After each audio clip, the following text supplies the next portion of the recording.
안녕하세요.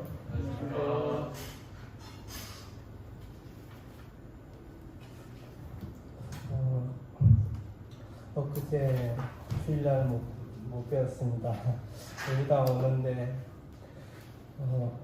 지은이 친구가 목요일날 저희 집에 와서 이제 같이 자고 갔거든요. 근데 금요일날, 토요일날 열이 난다고 그래갖고 이제 그날 주일 아침에 이제 검사하러 간다고 그러더라고요.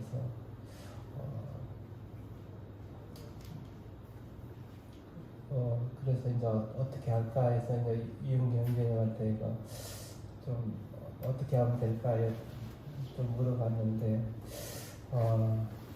좀 부담되는 것 같은 느낌이 들어갖고 또 이렇게 또 혹시 그냥 다 이렇게 일반적으로 넘어간다고 그러는데 또 혹시라도 또 이렇게 어려움이 되지 않을까 싶어서 아침에 잠깐 왔다 갔습니다. 근데 검사 결과가 음성으로 나왔다고 이렇게 연락이 왔습니다. 성도님께서 기도해 주시고 또 이렇게 또 평안하게 인도해 주시는 것 같아서 기쁜 마음이 있습니다. 주님께 감사를 드립니다. 늘 이렇게 다니신다는 건 참 주님께서 좀 부담을 주시고 또 듣는 성도님과 또 제 자신에게도 또 이렇게 유익이 되지만 또 어떤 면에서는 또 상당히 부담되고 또 그런 점이 있습니다. 그래서 딱 주부에 이제 제 이름이 올라가는 순간부터 어떤 말씀을 드릴까, 또 주님께서 어떤 말씀을 주시나 늘 이렇게 고민하고 기도하고 이것이 늘 마음에 눌림이 있습니다. 그래서 참으로 말씀을 이렇게 전하시는 말씀으로 수고하시는 그분들의 형님들의 고충이 어떠할까 좀 잠시 느껴봤습니다. 그래서 주님께서 이렇게 말씀을 주시지 아니하시면 얼마나 답답할까 하는 그런 마음도 있고, 사실 저도 어떤 말씀을 드려야 될까 이렇게 다 말씀하시는 분들 이렇게 이렇게 들으면 참 어떻게 이렇게 말씀을 잘하시나, 저분께서 참 훌륭하게 하시는구나 이렇게 생각되어지지만 또 막상 이렇게 제 차례가 돼서 이렇게 또 와서 말씀드린다는 게 정말 그 부담이 있습니다. 그래서 또 제가 언변이나 이런 게 좀 이렇게 잘 되는 것도 아니고 저는 늘 이렇게 말하는 것보다 듣는 걸 좋아하는 사람인데, 그래서 이렇게 또 주님께서 말씀하라고 시키니까 제가 그래서 어떤 책을 읽었는데요. 그분이 이제 훌륭하신 분인데 젊었을 때 어떤 그리스도인을 찾아갔대요. 그래서 이제 그분이 이제 몸이 안 좋아갖고 산에서 이제 요양을 하고 계시는데 딱 가서 그분하고 이제 교제를 하는데 그분이 이제 성경을 펴서 이것저것 이렇게 말씀을 풀어주시면서 해서 이 형제님 마음에 감동이 있어갖고, 아니 형제님 이런 놀라운 진리를 어디서 배웠습니까? 했을 때 그분이 말씀하시기를 흙이 있는 마룻바닥에서 주님 앞에 무릎 배웠다고 이렇게 말씀하시는 것이 기억이 납니다. 벌써 이렇게 주님께서 이렇게 말씀을 주실 때 우리 마음에 기쁨이 되고 또 감동이 되는 걸 항상 경험합니다. 저희들이 말씀을 늘 이렇게 보고 읽고 들을 때마다 마음에 기쁨이 있는 것은 바로 우리 주님께서 주시는 양식이 아닌가 생각이 되어집니다. 요즘 잠언을 매일 하루에 한 장씩 보잖아요. 그래서 잠언을 볼 때마다 참 재밌는 게 있습니다. 처음에는 이게 악인, 그 다음에 의인 나오잖아요. 그리고 지혜자와 그 다음에 또 우매자가 나오잖아요. 이러면서 참 지혜자는 하나님 말씀을 순종하는 사람, 그리고 악인은 하나님 말씀을 순종하지 않는 사람, 이렇게 처음에는 이렇게 생각되다가 이게 점점점 보다 보니까 이게 그때 김규현 형제님께서 말씀하신 선악을 알게 하는 나무하고 생명나무인 이걸 딱 듣다 보니까 이런 생각이 들더라고요. 이 하나님께서 나에게 이 선악을 알게 하는 나무와 생명나무를 앞에 두신 거예요. 전에는 어린아이 때는 하나님께서 나에게 만약 큰 아담과 하와가 있으면 나는 절대 선악을 알게 하는 나무 안 먹을 거 생명나무를 취해야 되겠다 이런 생각을 했거든요. 근데 그 아담이 바로 지금 나하고 내 앞에 생명나무하고 선악과가 있는 거예요. 그래서 이 자문을 읽을 때마다 저한테 자꾸 이게 하는 거예요. 너는 어느 걸 택할래? 결정해라. 이제 그런 느낌이 들었습니다. 왜냐하면 이게 딱 대비되는 딱 두 부류로 나오잖아요. 그래서 주님의 말씀을 잘 듣고 순종하면은 생명을 얻는 생명길로 가는 거고, 그 말씀을 순종하지 아니하고 멸시하면 악인의 길로 가는 거잖아요. 그래서 그 말씀을 순종해야 되는 것이 점점 더 나에게 이렇게 하나님께서 말씀을 칼로 찔르는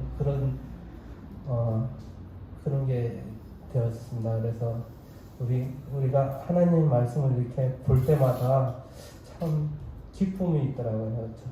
전에는 이렇게 말씀의 맛이 없어질 때, 처음에는 이스라엘 백성들이 하나님께서 만나를 주셨을 때 꿀섞은 그런 맛이었는데 점점점 가다가 이렇게 구워 먹고 막 하다가 나중에 실증이 났잖아요. 그런 것처럼 저희도 이렇게 그런 말씀을 늘 듣다 보니까 그렇게 실증이 났는데 또 어느 순간에 또 이렇게 하나님께서 새롭게 찔러주시는 그런 거 볼 때 참 하나님께서 얼마나 저를 사랑하고 계신가라는 생각이 들어졌습니다. 그래서 잠언 말씀에 보면 이런 말씀 있잖아요. 17장 12절 보면 차라리 새끼 빼앗긴 암콩을 만날지언정 미련한 일을 행하는 미련한 자를 만나지 말 것이니라 이렇게 말씀하셨는데, 우리들이 곰이 무서운 동물이잖아요. 곰이 사람들이 미련하고 느리고 한다고 그러지만 가끔 유튜브에 보니까 곰이 달리는 속도를 이렇게 찍은 거 봤는데 시속 50km 자동차 달리는데 그 속도보다 더 빨리 뛰더라고요. 그래서 곰이 이렇게 그 다음에 힘도 세잖아요. 그래서 이런 곰이 이런 곰인데 새끼 빼앗긴 암곰은 지금 얼마나 화가 나 있습니까? 지금 새끼를 누가 가져갔나 이렇게 화가 나 있는데, 그 암곰을 만나는 것보다 미련한 자를 만나지 말라고 이렇게 말씀하셨잖아요. 그래서 이렇게 하나님께서 미련한 자를 싫어하고 그러는데, 우리 주 예수 그리스도께서 이 잠언에 이 미련한 자를 만나 주시기 위해서 이 땅에 오셨다는 걸 생각할 때 참 사람으로서는 가히 이렇게 상상도 못하는 그런 위대하신 우리 주님이구나 하는 생각이 들어졌습니다. 그래서 예전에 아까서 말씀을 읽을 때 내 사랑하는 자가 남보다 나은 게 무엇이냐 이렇게 물어봤을 때 그 술람 여인이 내 사랑하는 사람은 만 사람보다 뛰어나다고 이렇게 희고도 불고 만 사람보다 뛰어나다고 말씀하셨잖아요. 그래서 내가 사랑하는 주님은 이 모든 만 사람보다 이 모든 존재보다 뛰어나신 분을 사랑하고 있다는 이 술람이 여인처럼 참 제 사랑하는 분이 이렇게 훌륭하신 분이라는 것을 알 때 기쁨이 되어졌습니다. 요즘 고린도 후설이 있잖아요. 전에 고린도 전서를 이렇게 읽었는데 13장에 이렇게 좀 보다가 색다르게 느껴져서 좀 그 부분에 대해서 잠깐 말씀드리고자 합니다. 사랑은 여러 가지로 이렇게 나오잖아요.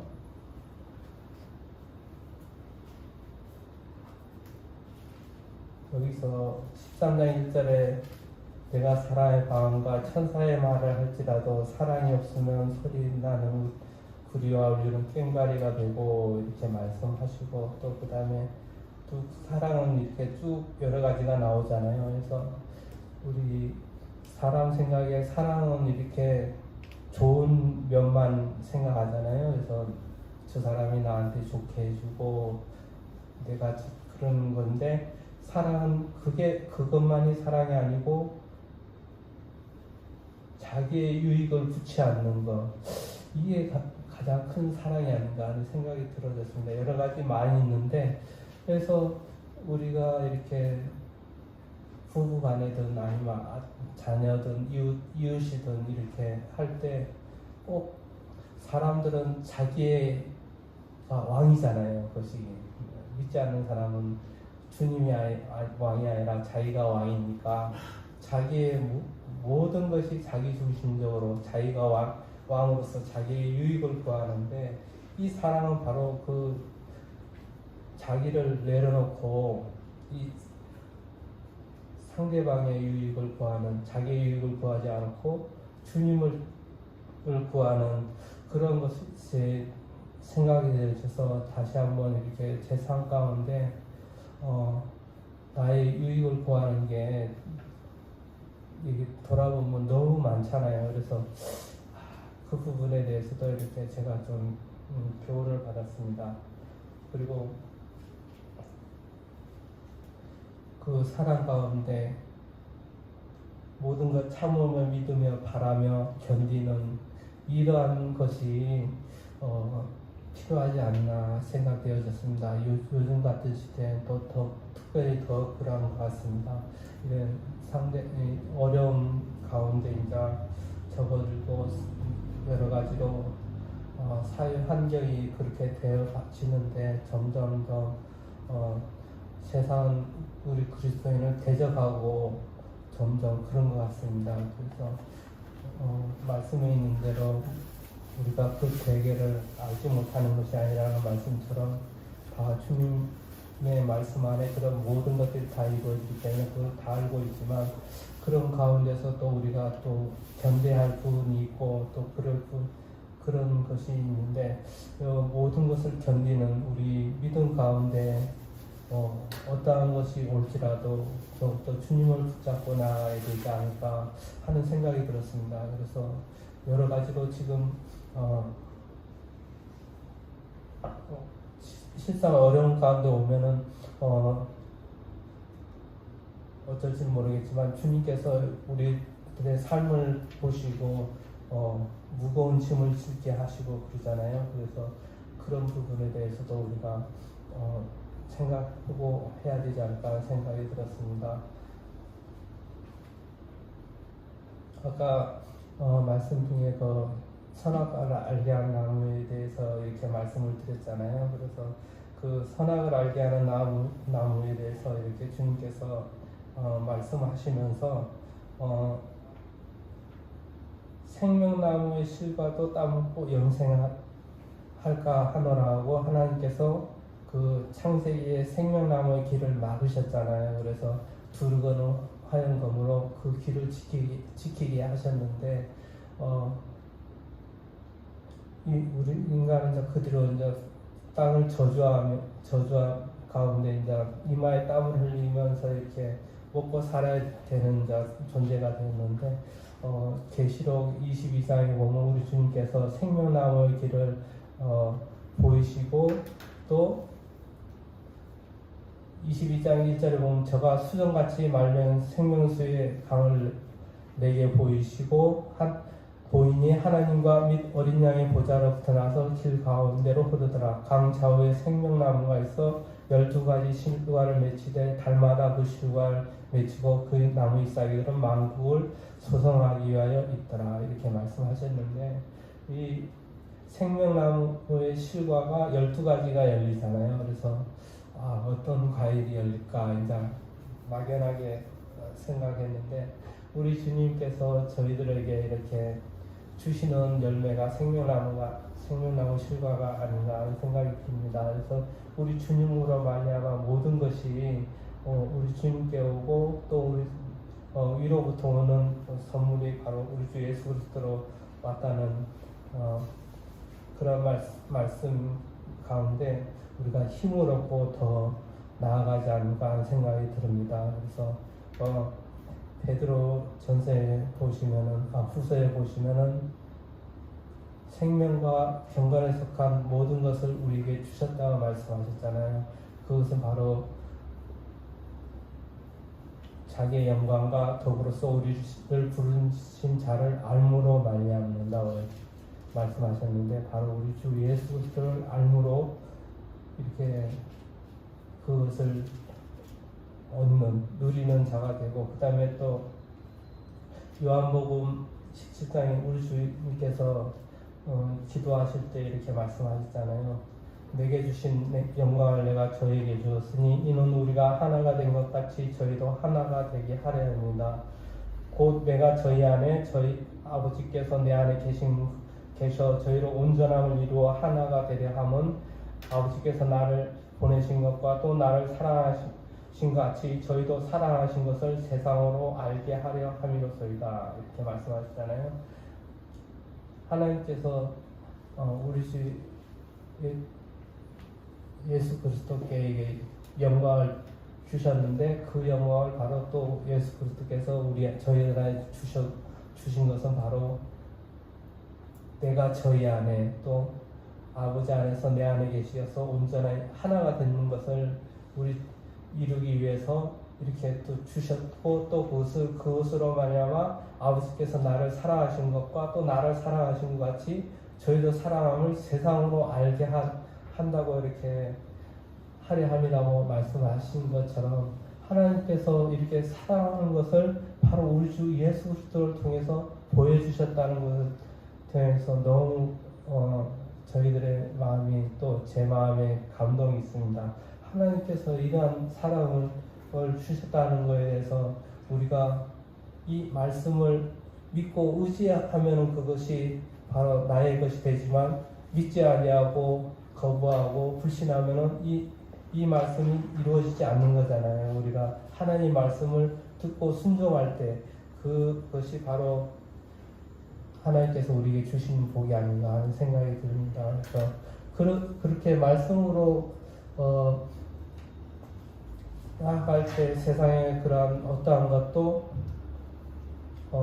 다 하찮게 여기는 그러한 배설물 같이 여기는 그 사도 바울처럼 이렇게 고백이 되어지지 않나 하는 생각이 듭니다. 그래서 늘 주님께서 이렇게 말씀을 주시고 또 선진들 통해서 여러 가지로 알게 하여 주신 거, 코알라인가요? 어떤 그 동물은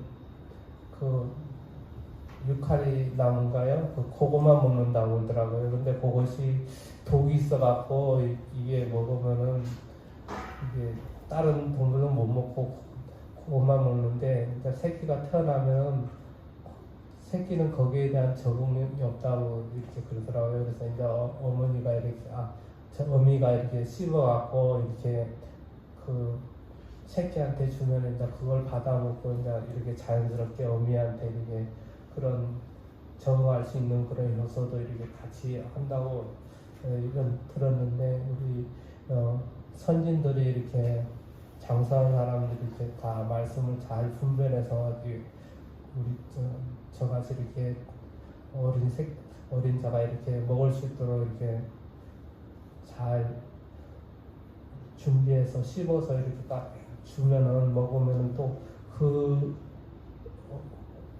장사한 분량이 이르는 데까지 우리가 더 가는데 도움이 되지 않을까 하는 생각이 듭니다. 그래서 우리 많은 믿음의 선진들의 그런 훌륭한 글들을 볼 때 참 주님께서 이런 복을 주신다 하는 생각이 늘 이렇게 날마다 생각이 되어졌습니다. 그래서 제가 보내드리는 것 중에서도 좀 이렇게 바쁘시더라도 보시고 그 다음에 꼭 그냥 바쁘시면 거기 말씀에 그런 사진이라도 이렇게 보시고 하나님께서 주시는 말씀이라 생각하시고 이걸 누렸으면 좋겠습니다. 그리고 제가 이제 시간이 돼서 뭐 하나 보여드리려고 그러는데 한번 같이 잠깐 보겠습니다.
저 정도.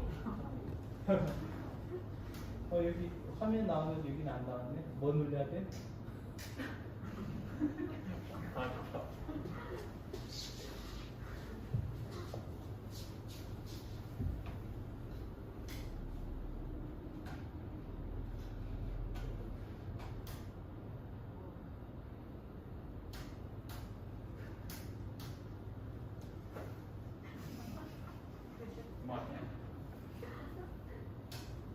빨리.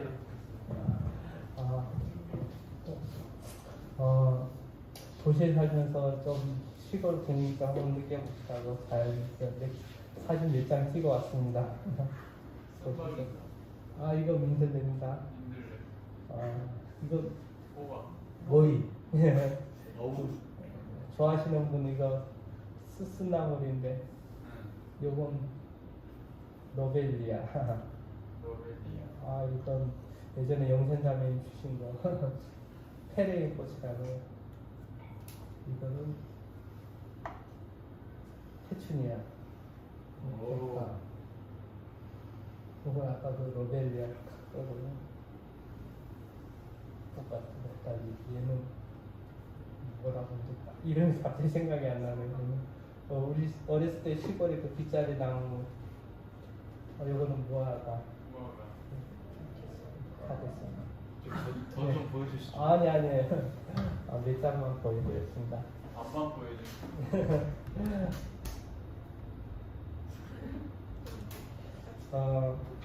이렇게 하나님께서 주신 모든 만물들을 통해서 하나님께서 복을 주시더라고요. 그래서 우리가 시편 말씀을 읽다가 69편에 보시면은 주께서 밖으로 물을 넉넉히 내사 그 일을 평평케 하시며 또 단비를 부드럽게 하시고 그 싹에 복을 주시나이다. 그래서 하나님께서는 이 천하 모든 만물에게 복을 주시는 이러한 식물에게도 복을 주시고 하시는 우리 하나님께서 아름다우시다는 것을 이렇게 이러한 꽃들을 키우면서 좀 느끼게 됐습니다. 이러한 꽃을 보면서 솔로몬의 그런 모든 영광으로 입은 옷이 아까는 백합 보셨잖아요. 그 백합과 같지 못하였다고 하신 그 말씀을 보면서 하나님께서 행하신 것을 사람들이 거기에 아무리 좋게 만들고 할지라도 하나님의 솜씨에 비길 데 없다는 것을 이렇게 말씀하신 것입니다. 그래서 하나님을 두려워하는 너희들아 다 와서 들으라. 하나님이 내 영을 위하여 행하신 일을 내가 선포하리로다. 해서 시편 66편 16절인데요. 하나님께서 이러한 모든 만물을 통해서 행하신 일들을 우리가 알고 느낄 때 하나님께서 얼마나 위대하신 분인가를 또 이렇게 알아가면서 경배하게 됩니다. 하나님께서는 막연하게 생각 속에 계시는 게 아니라 이런 모든 만물을 통해서 실제적으로 우리 눈앞에 하나님께서 계시하고 역사하고 계시다는 것을 제 마음에 느낄 때 하나님께 영광을 돌리게 됩니다. 하나님께서 이런 모든 만물을 통해서 주시는 것을 통해서 더욱더 하나님께 가까이 나아가고 하나님을 더욱더 의지하며 살아가는 자가 되기를 원하신다는 하나님의 마음을 또 제가 이렇게 좀 알게 되었습니다. 성경님께서 다들 잘 알고 계시겠지만 또 저에게 또 이런 특별히 이런 것을 통해서 알게 하여 주시고 또 깨닫게 하여 주신 것 같습니다. 이상 마치겠습니다.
안녕하세요.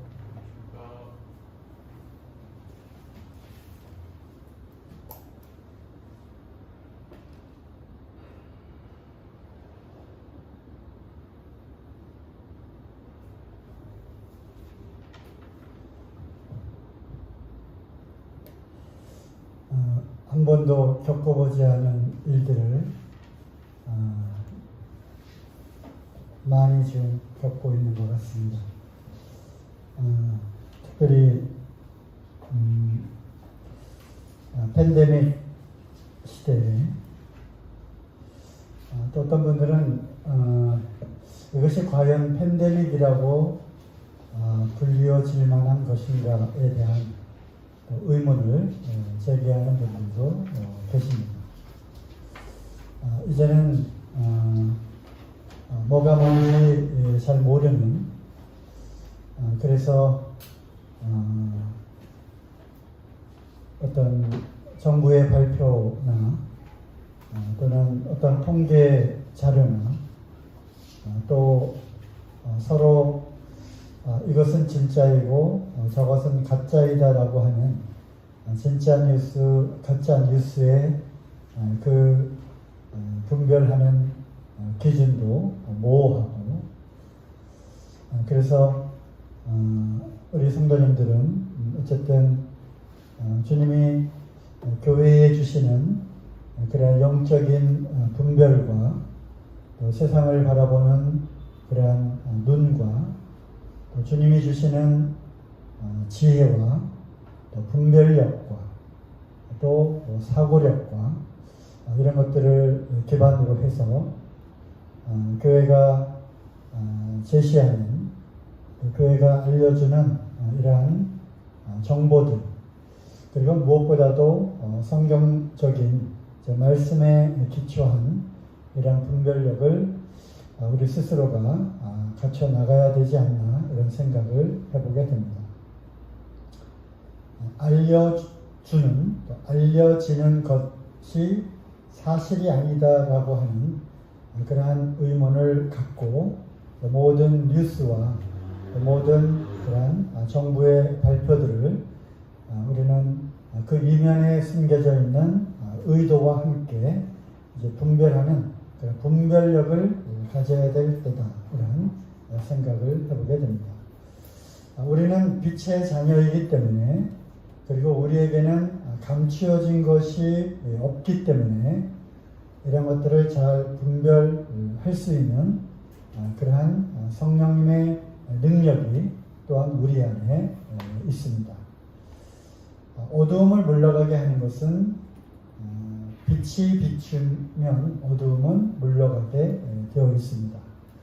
그래서 세상의 빛으로 우리에게 주신 이 교회의 사명도 있지만, 또 교회 안에 있는 이러한 빛을 통해서 또 세상을 바라보는 이러한 분별력, 또 지각력, 판단력, 이런 것들도 우리가 갖추어야 되지 않나, 그런 생각을 해보게 됩니다.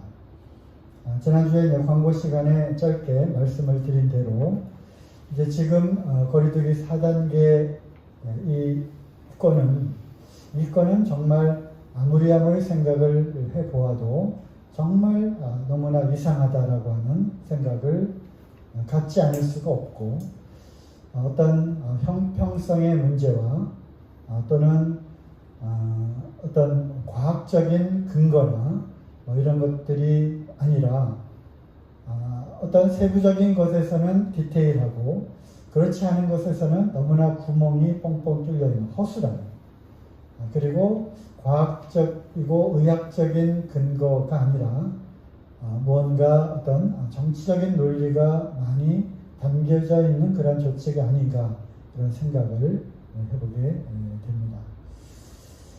아무리 생각을 해보아도 지금 4단계임에도 불구하고 영화관 공연장은 5,000명까지 허용이 됩니다. 알고 계십니까? 5,000명까지 허용이 됩니다.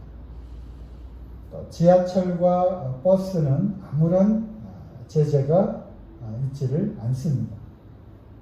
출퇴근 시간에 지하철 혹시 타보셨나요?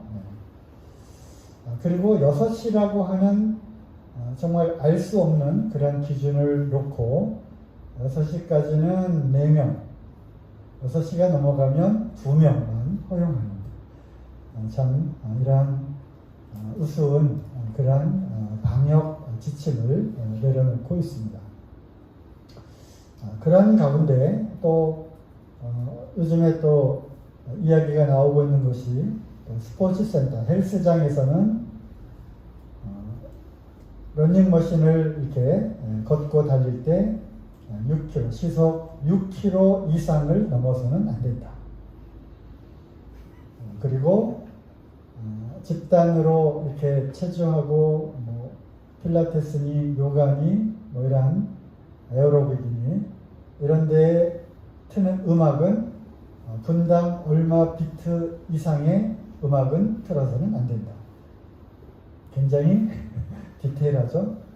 그래서 또 어떤 사람들은 그런 리스트를 또 작성을 했다고 합니다. BTS의 이러이러한 곡은 틀면 안 돼. 이거는 가능함. 싸이의 이런 곡은 허용. 또 이러이러한 곡은 불가능함. 이렇게 참 뭔가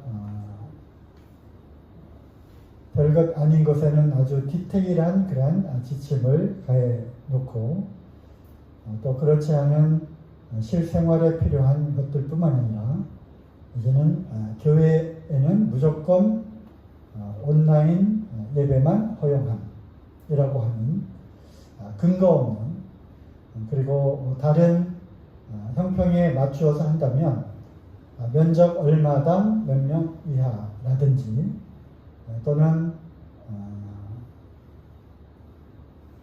몇 미터마다 거리를 두어서 앉도록 하는 그러한 것이 아니라 무조건 비대면 예배만 가능하다라고 하는 이런 조치는 이거는 정말 말이 안 되는. 그래서 이제 교회를 향한 그동안 교회가 어떤 코로나의 온상처럼 그렇게 여론 조작이 성공적으로 되었고, 또 많은 교회들이 정부의 방침에 적극적으로 호응하는 그러한 상황에서 교회 길들이기가 제대로 먹혀 들어가고 있기 때문에 이번 조치에도 대부분의 교회들은 정부에서 하라고 하니까, 그리고 그렇게 하면 코로나 방역에 교회가 도움이 될 거다라고 하는 어떤 근거 없는 확신을 갖고 이제 순응하기로 한 교회들이 많이 있는 것 같습니다. 그럼에도 불구하고 예배는 목숨보다 더 중요하다라고 하여서 이제 돌아오는 주일에 또 여러 교회들은 목숨을 건 투쟁을 하는 교회들이 나타나게 될 것입니다. 그리고 이것은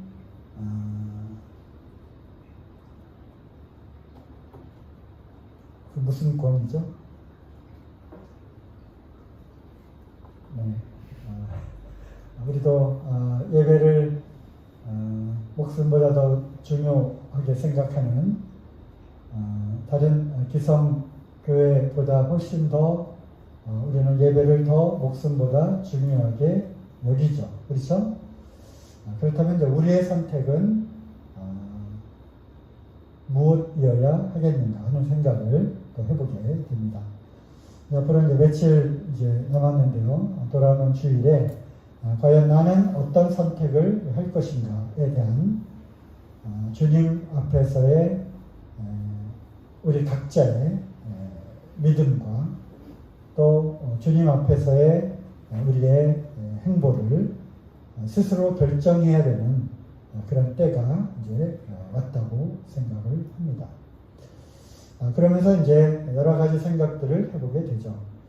정말 나쁜 사람들이다 하는 생각을 하게 되고, 그 안에 악한 의도가 숨어 있다라고 하는 생각을 하게 되면서, 아까도 우리 이대한 연재님 통해서 의인과 악인, 그리고 잠언에는 분명히 지혜로운 자와 또 그렇지 않은, 제가 옛날에 생명 공부할 때 어거미라고 붙였는데요. 어리석고 거만하고 미련한 자들이 잠언에 계속 이제 표현이 되어 있습니다. 이러한 하나님을 알지 못하고 그뿐만 아니라 의도적으로 하나님을 대적하는, 성경은 이러한 사람들을 악한 자라고 말을 하고 있고 또 주를 대적하는 자들이라고 말을 하고 있습니다. 그래서 이런 말씀들을 우리가 쭉 살펴보게 되면 지금도 그리스도를 대적하는 사람들이 있다는 것이고, 또 교회를 공공연하게 대적하는 무리들이 분명히 있다고 하는 것입니다. 그래서 이들을 우리는 뭐라고 불러야 하나? 그래서 찾아봤더니 그들은 악한 자라고 하는 것입니다. 그리고 대적하는 자라고 분명히 말씀을 하고 있습니다. 몇 군데 한번 찾아보면요.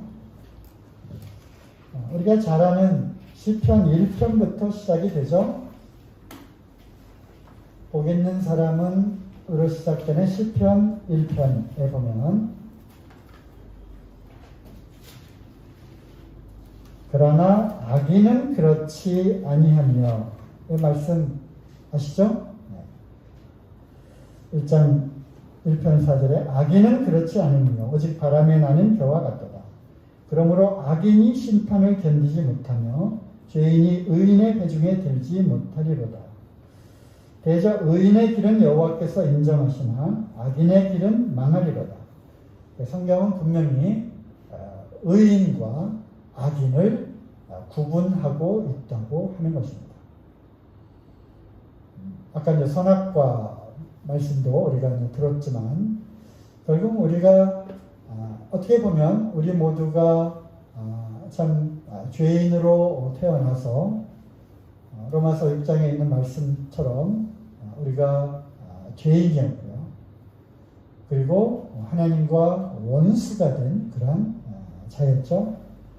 그러니까 하나님 편에서 보면 하나님을 떠난 하나님과의 관계가 끊어진 그리고 하나님을 불순종하고 뒤돌아서 나와버리는 그러한 자들이 악인이라고 하는 것이고 하나님 말씀에 순종하고 온전히 하나님과의 온전한 그 관계 속에 들어있는 사람들 그러니까 오늘날로 표현하면 예수 그리스도를 통해서 그 믿음을 통해서 의롭다함을 얻은 자들이 바로 의인인 것이죠.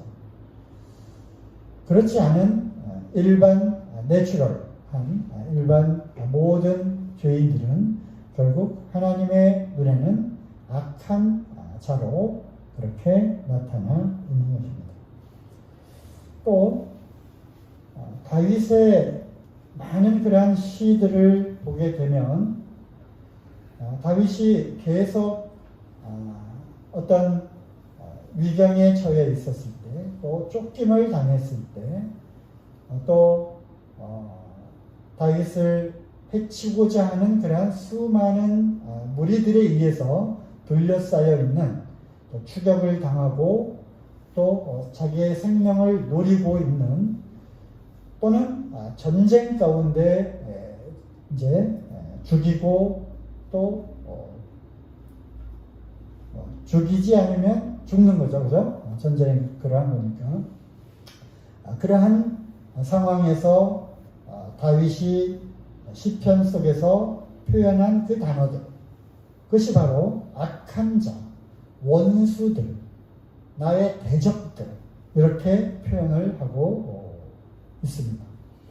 그래서 다윗과 함께 이 이스라엘은 결국 다윗의 그 시를 통해서 그 족보를 통해서 이 땅에 오실 예수 그리스도에 대한 그런 모형이고 또 이스라엘은 오늘날 교회에 대한 모형으로 우리가 교훈적으로 그렇게 적용을 하게 된다면 결국 오늘날에도 그리스도를 대적하고 또 그리스도인들을 계속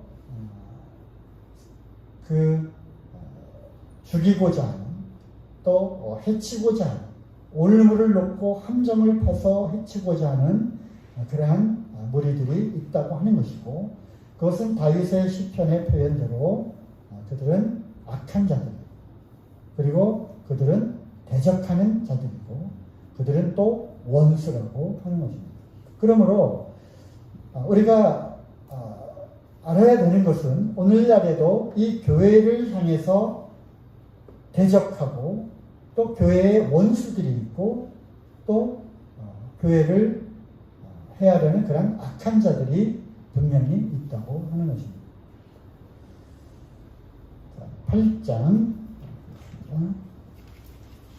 8편 시편 8편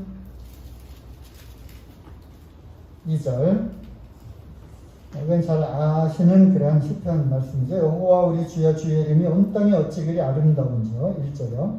주의 영광을 하늘 위에 두셨나이다. 주의 대적을 인하여 어린아이와 젖먹이의 입으로 말미암아 권능을 세우시며 이는 원수와 보수자로 잠잠케 하려 하심입니다. 보면 분명히 주의 대적, 주님을 대적하는 자들이 있다고 하는 것입니다. 그들로 말미암아 하나님께서 어린아이를 들어서 하나님이 얼마나 그 능력이 있으신 분인가를 알도록 그렇게 하셨다고 하는 것입니다. 그런 표현이 있고요. 37편을 한번 보시면요. 37편은 이건 역시 다윗의 시잖아요. 또 여기에는 우리가 잘 알고 있는 그런 말씀 표현들이 좀 많이 있습니다. 한번 쭉 읽어볼게요. 그러면서 이 악한 자, 행악자, 악인, 불의를 행하는 자 여기에 한번 초점을 맞춰보시기 바랍니다.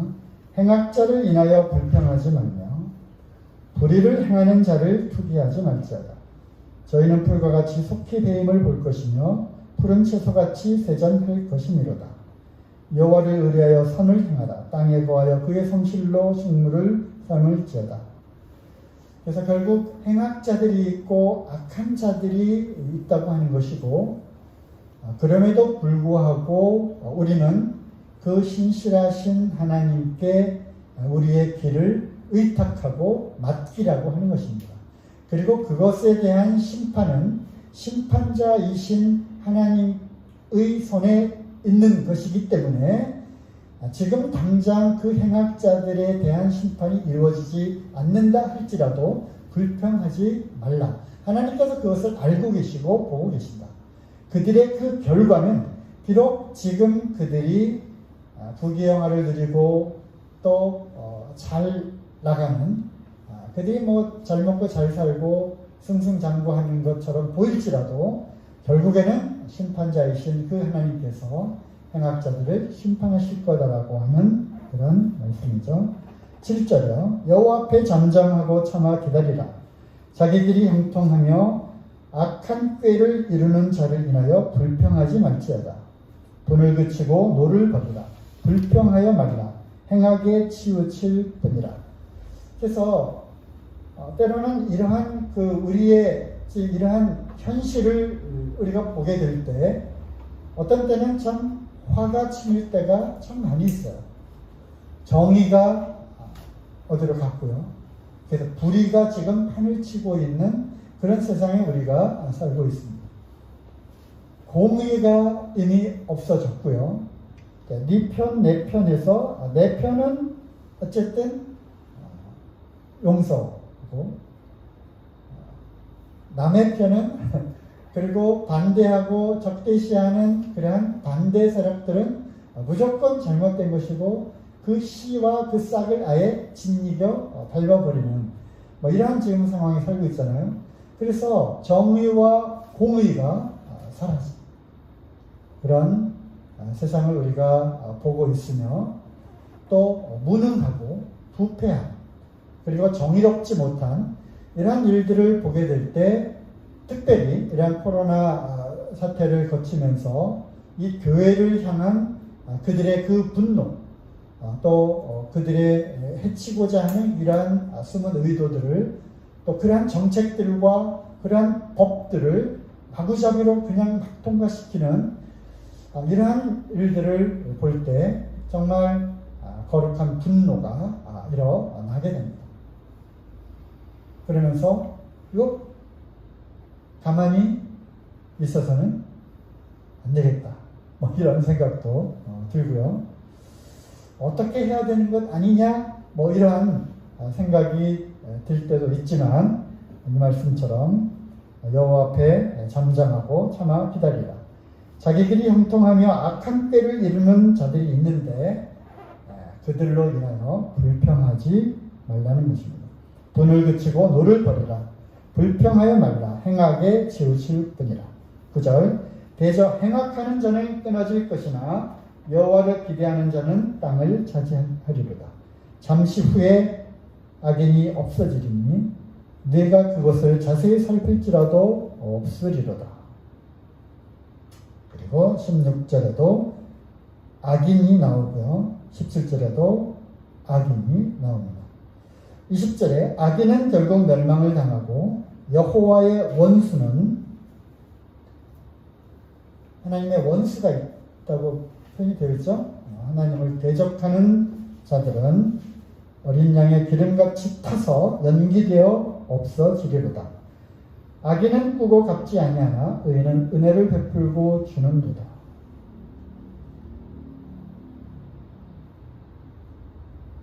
네, 그 밑에 또 쭉 보면 악인과 의인이 서로 이렇게 대조가 되어 있고요. 또 여호와를 대적하는 자와 거룩한 자가 또 이렇게 대조되어 있음을 보게 됩니다. 우리는 다 의롭다함을 얻은 자들이잖아요. 그죠? 또 거룩함을 입은 자들입니다. 그러므로 불평하지 말고 또 분노를 그치고 성실하신 주님의 심판을 우리는 잠잠하고 참아 기다리면 된다고 생각을 합니다. 이런 말씀으로 제 마음을 조금 진정을 시키게 됩니다. 데살로니가 후서 2장 4절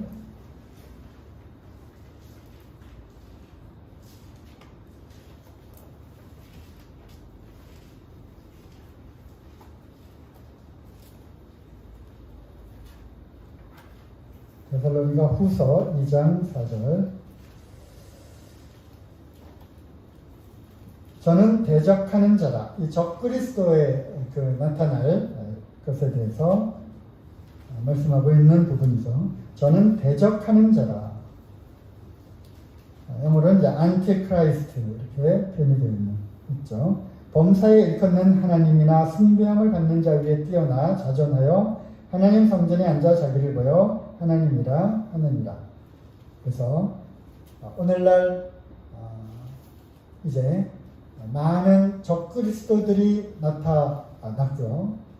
이제 마지막 이 계시록의 때에 나타날 짐승 바로 적그리스도의 탄생과 도래를 우리는 지금 보고 있는 것 같습니다. 그래서 누구일지는 모르지만 어떤 시스템일지도 모르겠지만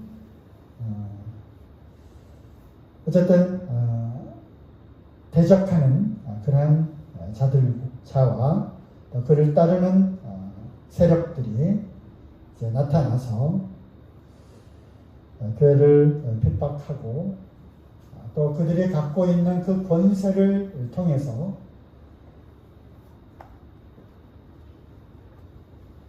교회를 무너뜨리려 하게 될 것입니다. 이 일은 우리가 요한계시록 2장 3장에서 나오는 것처럼 일곱 교회에 주시는 그러한 말씀들 가운데서도 분명히 나타나 있고 사단의 회와 또 핍박과 또 그 서머나교회에 임한 그러한 죽도록 충성해야 되는 그러한 상황들, 이러한 상황들은 초대교회 때부터 있어 왔고 지금도 계속 되는 것입니다. 하지만 감사한 것은 음부의 권세가 이기지 못하리라고 하는 그러한 주님의 말씀으로 인해서 내가 내 교회를 세우리니 음부의 권세가 결코 이기지 못하리라고 하는 그런 말씀을 주십니다. 이 권세는 매우 큰 것입니다. 음부의 권세가 이기지 하지만 아무리 큰 권세라 할지라도 세상을 이기고 승리하신 우리 그리스도의 그 발밑에 머리가 짓이겨지는 그러한 일을 겪게 될 것이죠. 너희가 세상에서 환난을 당하지만 어떡하라고요? 담대하라. 내가 세상을 이기었노라. 이런 말씀을 통해서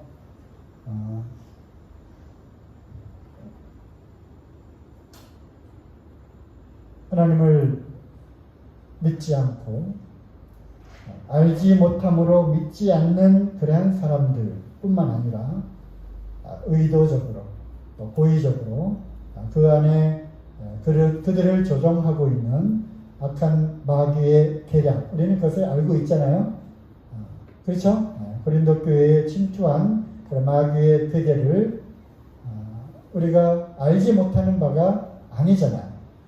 그와 마찬가지로 교회를 무너뜨리고 또 교회를 이렇게 핍박하는 그러한 마귀의 괴계를 우리가 알지 못하는 바가 아닙니다. 그럼에도 불구하고 음부의 권세는 결코 그들이 어떤 정책을 사용하든 또 어떠한 법과 요즘은 칼과 창으로 교회 문을 폐쇄하고 교회를 지키고 그런 세상이 아니잖아요. 그죠? 이제는 창과 칼 창과 칼 대신에, 총 대신에 무엇을 무기로 해서 교회를 핍박합니까? 벌금과 폐쇄와 또 구상권 청구 이런 걸 가지고 교회를 위협합니다. 자, 시편 2편을 한번 보겠습니다.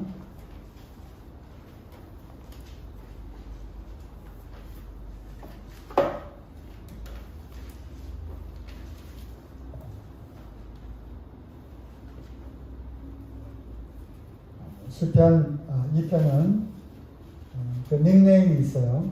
왕의 시편이라고 하는 닉네임을 갖고 있습니다.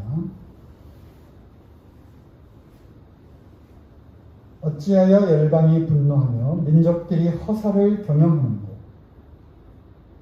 세상의 군왕들이 나서며 관원들이 서로 꾀하여 여호와와 그 기름 받은 자를 대적하며 우리가 그 맨 것을 끊고 그 결박을 벗어버리자 하도다. 하늘에 계신 자가 웃으시며 주께서 저희를 비웃으시리로다. 그래서 열방이 허사를, 헛된 일들을 지금 도모하고 있습니다. 전 세상에 돌아가는 일들을 보고 계십니까? 보고 계시나요? 세상이 지금 어떻게 돌아가고 있는지, 코로나라고 하는 이러한 바이러스를 통해서 팬데믹을 일으키고 그런 팬데믹을 통해서 이러한 무질서와 혼란과 두려움과 공포를 조장하고 그 가운데에서 세상의 그 군왕들이 헛된 그런 일들을 거기에 꾸미는 것입니다. 그리고 꾀하는 것입니다. 군왕들과 관원들이 서로 이제 자기들의 어떤 계략과 꾀를 내는 거죠. 그래서 원하는 대로 이제 세상을 지배하고 영혼들을 끌고 가고 또 이들을 통치하고 그것으로부터 부와 권력을 이제 유지하고자 하는 한 번 잡은 이 권력은 결코 놓지 않으려는 이게 권력의 속성이 그런 거예요. 그래서 그러한 흐름들을 우리는 보고 있고 알고 있고 또 예의주시하고 있습니다. 하지만 그들은 이제 헛된 일을 하고 있는 것이죠. 하늘에 계신 자가 웃으시며 주께서 저희를 비웃으시리로다. 주님께서 다 보고 계시고 알고 계십니다. 로마서 8장 31절에 찾지 않겠습니다. 하나님이 우리를 위하시면 누가 우리를 대적하리요. 그죠? 하나님이 우리를 위하시면 어느 누구도 우리를 대적할 수가 없는 것입니다. 심지어는 죽음조차도 그리스도와 맺은 그 사랑에서 우리를 결코 끊을 수가 없는 것입니다. 그러므로 우리는 넉넉하게 그리스도의 그 사랑 안에서 넉넉하게 이러한 모든 상황들을 우리는 승리하고 승리의 대가를 부르게 되는 것입니다. 지난주 수요일날 브라가 골짜기에 그 브라가라고 하는 그 뜻이 송축하다라고 하는 말씀을 드렸습니다. 그죠? 우리는 참 힘이 없고 연약하고 무정한 그리고 그냥 속절없이 당하고 있는 것 같은 그러한 모습이 그러한 모습인 것처럼 보일지라도 위에 계신 분이 보고 계시고 저들의 그 계략과 꾀를 이제 무너뜨리실 것입니다. 빌립보서 1장 28절에 찾아볼까요? 빌립보서 1장 28절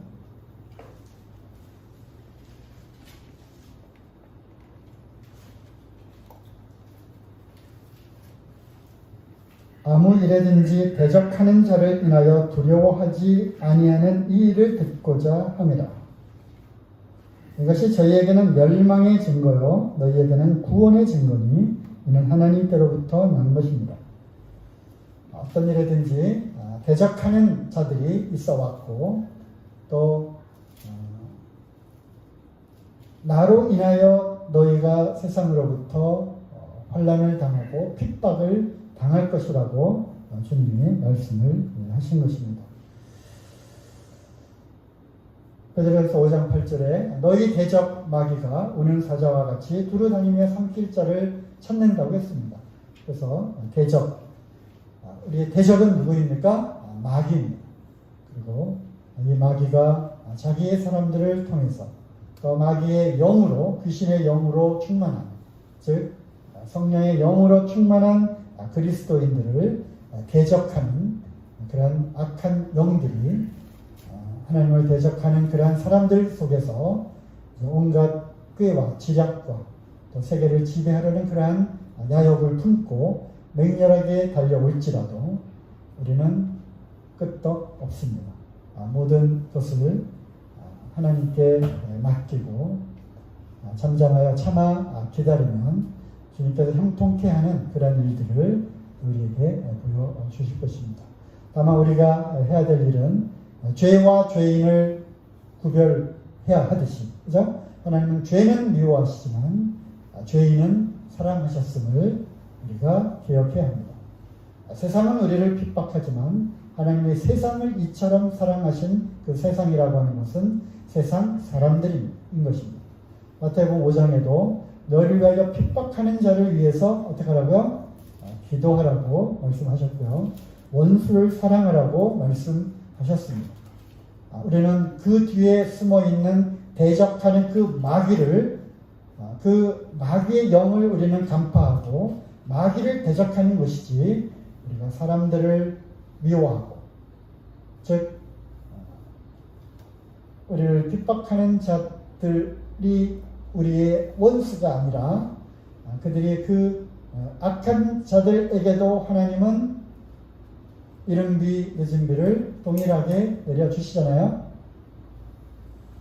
우리가 요나서를 통해서 우리가 그런 것을 살펴볼 수가 있습니다. 요나는 참 굉장히 하나님께 대해서 분노했어요. 왜? 저들은 마땅히 심판을 받아 마땅한 그러한 자들인데, 니느웨 백성들. 하지만 하나님은 자비로우시고 은혜로우신 분을 알기 때문에 저들까지도 구원하시려는 그 하나님이 어떤 분인가를 알았기 때문에 도망간 거예요. 그리고 다시 돌아왔을지라도 분노 가운데 있었죠. 저들이 언제 멸망하는가 지켜보자 하고 방랑불 밑에서 그들을 또 지켜본 그 요나, 우리가 그러면서 우리를 미워하고 핍박하고 저주하는, 그리고 막 맹렬하게 달려드는 저들을 하나님이 딱 어떻게 해 주시도록 우리는 그런 마음이 있잖아요. 그리고 하나님의 마음은 그들까지도 우리는 사랑해야 하는, 핍박하는 자들을 위해서 기도해야 됨을 분명히 말씀하셨고, 다만 우리가 대적하고 또 쫓아내야 될 그러한 것들은 바로 마귀와 또 마귀의 그 추종자들, 약한 사자들을 대적해야 하는 것입니다. 시간이 많이 가서 마무리가 잘 안 됐지만 다들 핵심 메시지는 전달이 되었을 거라고 생각을 합니다.